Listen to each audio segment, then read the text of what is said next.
Hello दोस्तों, मैं आप सभी का स्वागत करता हूं हमारे YouTube चैनल MS एकेडमी पर। और आज जिस सेशन को लेकर मैं आया हूं वो क्लास 10 NCERT मैथमेटिक्स बुक का एक्सरसाइज 1.2 है। तो हमेशा की तरह मजेदार तरीके से हम सीखेंगे हर एक क्वेश्चन को। जैसा कि आप पीछे देख सकते हैं बोर्ड पर क्वेश्चन को मैंने पहले सॉल्व कर रखा है। ऐसा इसलिए किया है क्योंकि इसमें लैंग्वेज ज्यादा है और ज्यादा लैंग्वेज होने में आपका वीडियो लंबा बन जाता, ज्यादा लंबा वीडियो बनता फिर आप देखना पसंद नहीं करते। इसीलिए मैंने टाइम बचाने के लिए लैंग्वेज सारे पहले लिख दिए हैं। अब हमें यहाँ पर क्वेश्चन समझना है। तो चलिए स्टार्ट करते हैं, अपने क्वेश्चन को ध्यान से समझते हैं। सबसे पहले क्वेश्चन में कह रहा है prove that root 5 is irrational. हमें प्रूव करना है कि रूट 5 एक इरेशनल नंबर है। अब इरेशनल और रेशनल ये हमें पहले मालूम होना चाहिए। तो इरेशनल को हिंदी में बोलते हैं अपरिमेय और रेशनल को बोलते हैं परिमेय। रेशनल नंबर वो होता है जिसको हम पी वाई क्यू के फॉर्म में लिख सकते हैं।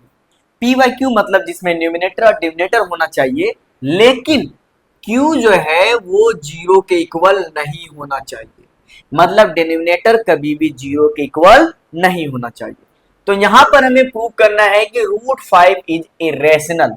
सबसे पहले हमने एज्यूम कर लिया, मान लिया कि रूट 5 एक रेशनल नंबर है। अगर हमें इरेशनल प्रूव करना है तो हमें चेक करना होगा ये रैशनल है या नहीं है। अगर ये प्रूव करने से रैशनल हो जाता है तो ये नंबर इरेशनल हो ही नहीं सकता। और अगर हम रैशनल प्रूव करना चाह रहे हैं और अगर ये रैशनल प्रूव नहीं होता है तो दूसरा क्या बचता है हमारे पास, इरेशनल। तो ये ऑटोमेटिक इरेशनल बन जाएगा। तो चेक करते हैं रैशनल के लिए। तो let's assume that root 5 is rational. अब रूट 5 रैशनल क्या होता है जिसको हम पी वाई क्यू के फॉर्म में लिख सकते हैं। यहां मैंने लिखा ए और बी, मतलब जिसको न्यूमिनेटर और डिनोमिनेटर के फॉर्म में लिखा जा सकता है। और यहाँ पर ए और बी का जो नंबर है वो को प्राइम नंबर है। को प्राइम नंबर वो होता है जिसका कॉमन फैक्टर 1 के अलावे कोई और नंबर नहीं होता है। तो यहाँ पर रूट 5 है। अब ध्यान से देखिए ये नंबर और ये नंबर ये इस जगह डिवाइड फॉर्म में है। अगर हम इसको आरएचएस से एलएचएस में लाएंगे तो मल्टीप्लाई में आ जाएगा। तो मैंने यहाँ पे लगा रूट 5b और यहाँ पर बचा क्या, न्यूमिनेटर का a। अब हमारे पास है root 5b is equal to A. हमने दोनों तरफ स्क्वायर कर दिया। यहां मैंने लिख दिया है स्क्वायरिंग बोथ साइड। जैसे ही रूट 5b पर स्क्वायर लगाएंगे वैसे a पर भी स्क्वायर लगाना होगा। यहां पर आप ध्यान से देखेंगे तो आपको समझ में आएगा कि स्क्वायर से रूट जो है वो कैंसिल हो जाता है। तो हमारे पास बच्चा रूट 5, लेकिन ये जो b है अल्फाबेट से स्क्वायर कभी भी खत्म नहीं होता है। इसीलिए मैंने रूट 5 से स्क्वायर को कैंसिल कर दिया, रूट से स्क्वायर बचा 5 और b की जगह पे b square is equal to a square.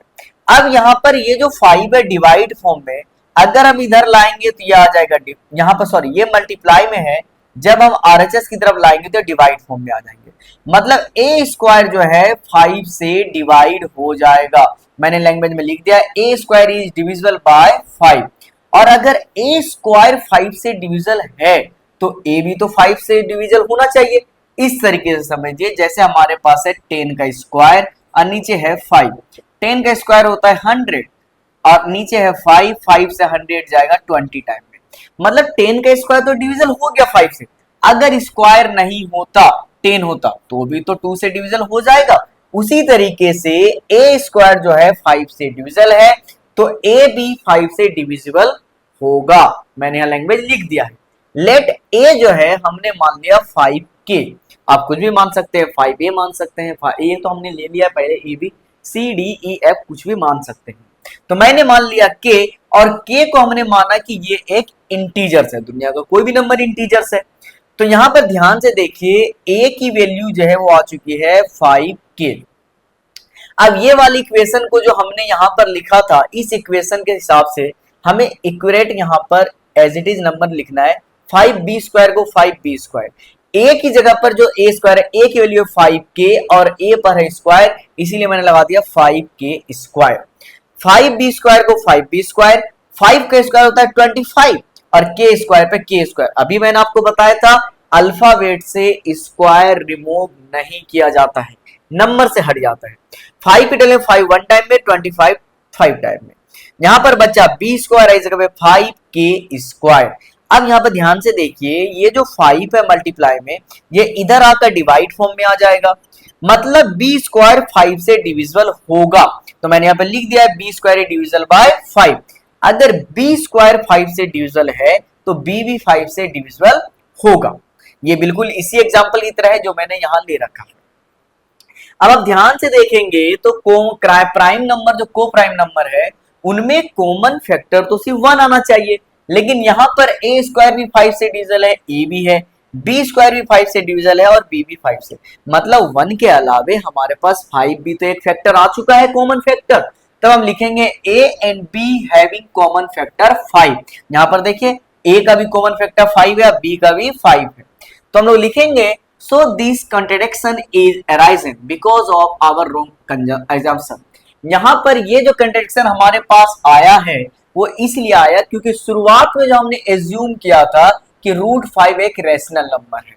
Rational number तो ये हुआ नहीं, और अगर रेशनल नंबर नहीं है तो क्या होगा, √5 इज इरेशनल। यहीं के इसी के आंसर के साथ क्वेश्चन नंबर 1 हमारा हो गया प्रूफ। आई होप कि आपको समझ में आया होगा और आपका ज्यादा टाइम भी नहीं गया। तो चलिए अब हम मूव करते हैं कोई भी टाइम बर्बाद किए क्वेश्चन नंबर 2 पर। अब हमारे पास है क्वेश्चन नंबर 2, तो चलिए हम क्वेश्चन नंबर 2 को देखते हैं, जिसमें कह रहा है प्रूव दैट 3 + 2√5 इज इरेशनल। हमें प्रूव करना है कि 3 + 2√5 एक इरेशनल नंबर है।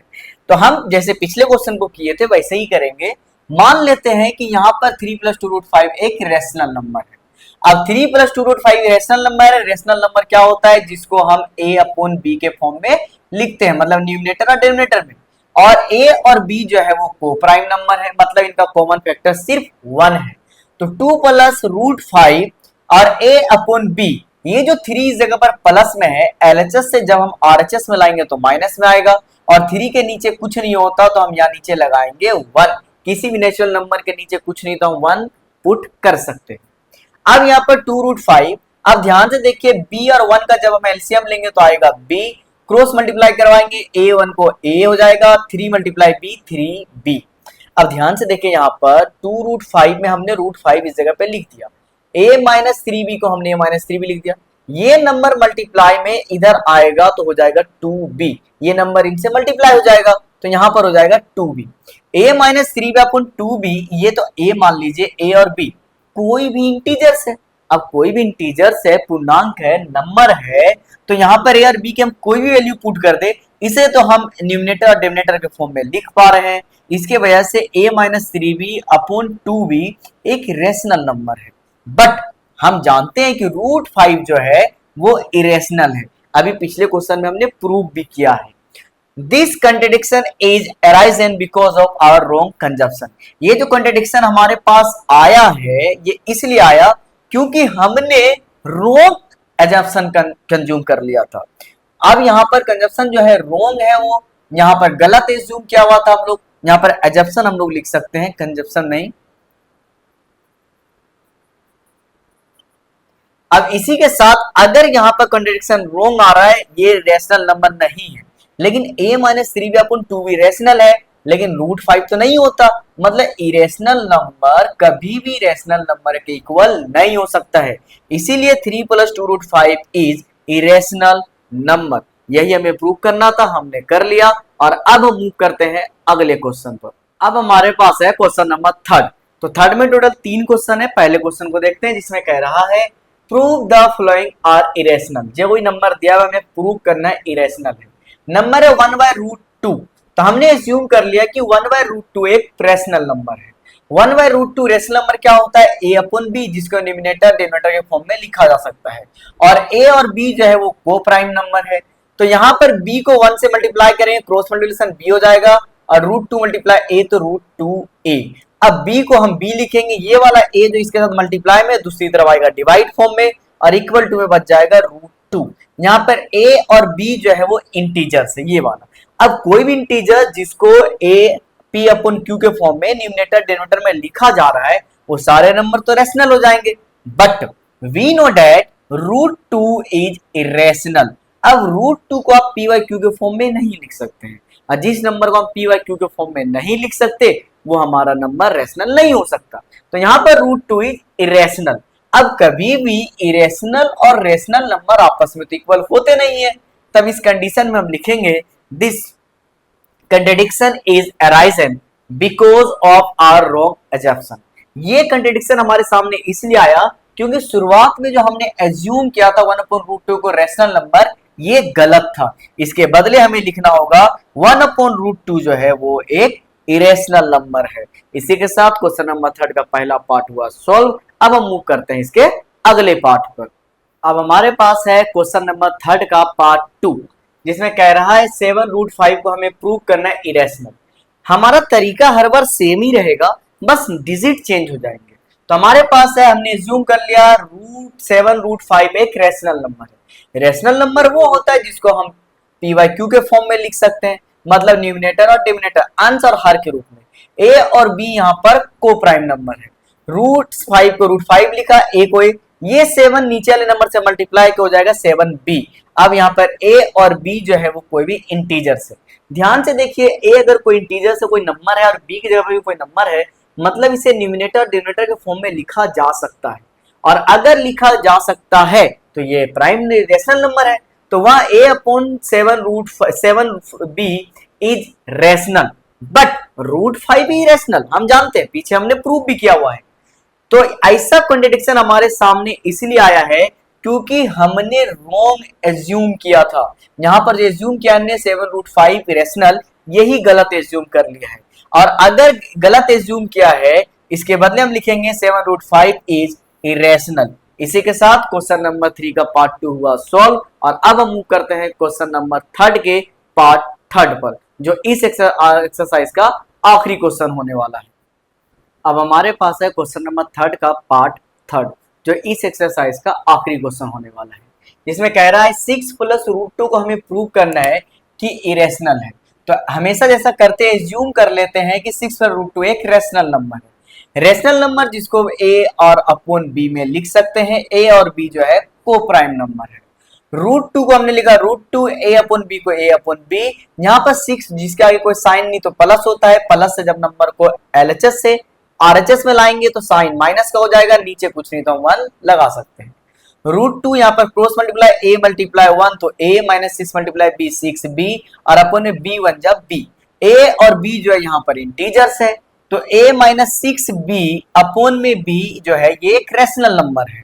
बट यहाँ पर √2 जो इक्वल टू में दिखा रहा है वो इरेशनल है, और इरेशनल नंबर रेशनल नंबर बराबर नहीं हो सकते हैं, जिसकी वजह से लिखा मैंने this contradiction is arisen because of our wrong assumption. ये ऐसा इसलिए हुआ क्योंकि हमने शुरुआत में जो एज्यूम किया था वही गलत एज्यूम कर लिया था। इसके बदले हम लिख सकते हैं 6 + √2 इज इरेशनल। इसी के साथ हमारा ये एक्सरसाइज हुआ पूरा। लेकिन अगर आपको क्वेश्चन समझ में आए हैं तो आप वीडियो को लाइक कीजिए, चैनल को सब्सक्राइब कीजिए, अपने दोस्तों के साथ वीडियो को शेयर जरूर कीजिए, और पहली बार चैनल से जुड़े हैं तो चैनल को सब्सक्राइब कर लीजिए ताकि आने वाले और कंटेंट आपको इसी चैनल पर मिलते रहेंगे।